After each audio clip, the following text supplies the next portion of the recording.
क्या आप जानते हैं गिद्ध दूसरे पक्षियों की तरह ग्रुप में क्यों नहीं उड़ते? या फिर क्या आप जानते हैं पेंट करने वालों के कपड़े और कैप सफेद क्यों होती है, नीली या काली क्यों नहीं?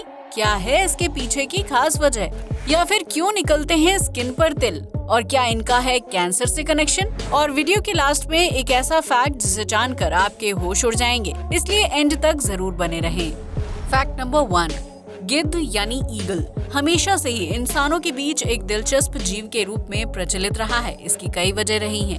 जैसे कई देशों में इसे धार्मिक प्रतीक के तौर पर माना जाता है, वहीं कुछ घरों में परंपरागत चिन्ह के रूप में इसे बनाते हैं। उनका मानना है कि ऐसा करना काफी शुभ होता है। गिद्धों को कभी भी दूसरे पक्षियों की तरह समूह में उड़ते हुए नहीं देखा जाता है। कभी सोचा है कि इसकी वजह क्या है?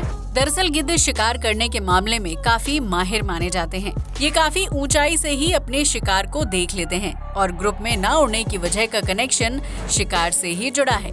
अपने शिकार को बिना किसी भटकाव के पकड़ने के लिए ये अकेले ही उड़ना पसंद करते हैं। अगर ये समूह में उड़ेंगे तो एक शोर पैदा होगा, इससे इनका ध्यान भटकेगा और अपने शिकार की हर हरकत पर नजर नहीं रख पाएंगे, इसलिए ये अकेले ही उड़ना पसंद करते हैं।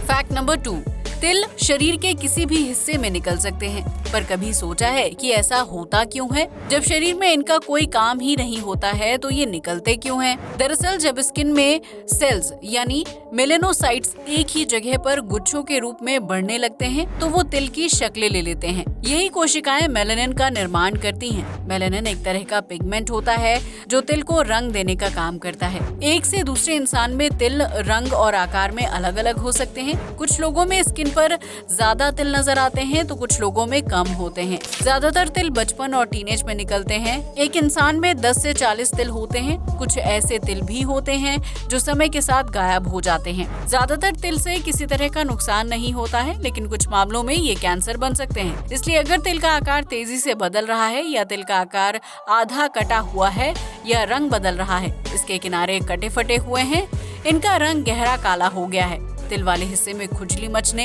या फिर इनसे ब्लीडिंग हो रही है तो डॉक्टरी सलाह लें। ये स्किन कैंसर के लक्षण हो सकते हैं, इसलिए ऐसे कोई भी लक्षण दिखने पर इसे नजरअंदाज बिल्कुल ना करें।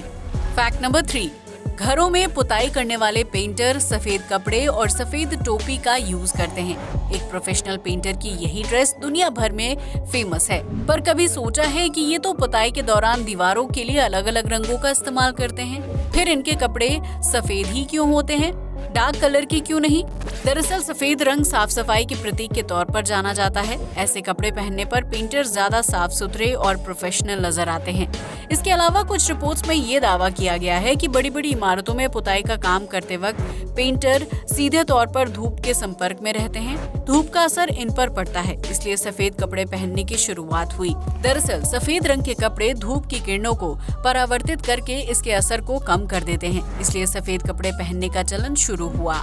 फैक्ट नंबर 4, तेज, महीन और लंबी चोंच वाली कटफोड़वा यानी वुडपेकर्स चिड़िया पेड़ों में पल भर में सैकड़ों छेद करने के लिए जानी जाती है। ज्यादातर लोगों का मानना है कि ऐसा करके चिड़िया लकड़ी खाने की कोशिश करती है, लेकिन ऐसा नहीं है। कटफोड़वा के तने को छेदने की वजह कुछ और ही है। ये ऐसी चिड़िया है जिसे दूर से भी पहचाना जा सकता है। दरअसल कटफोड़वा ऐसा कई वजहों से करती है, जैसे ये उन कीट पतंगों को खाती है जो लकड़ी में रहते हैं। ये अपनी तेज और धारदार चोंच से तने पर वार करती है और इसके अंदर कीड़ों को खाती है। इसके अलावा ये लकड़ी में रस को पीना पसंद करती है। इतना ही नहीं, ये तने में अपना घर बनाने के लिए भी उसे छेदना शुरू करती है।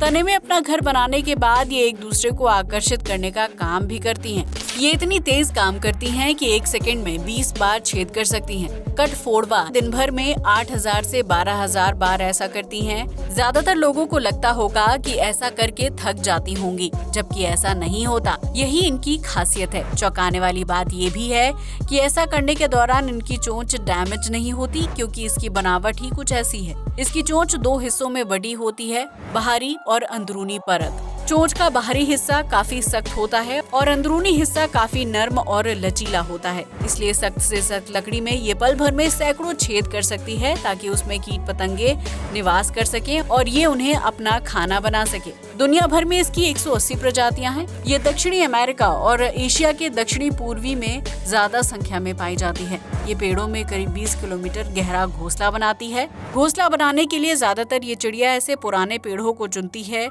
जो थोड़े खोखले होते हैं। आज के लिए बस इतना ही। जय हिंद दोस्तों।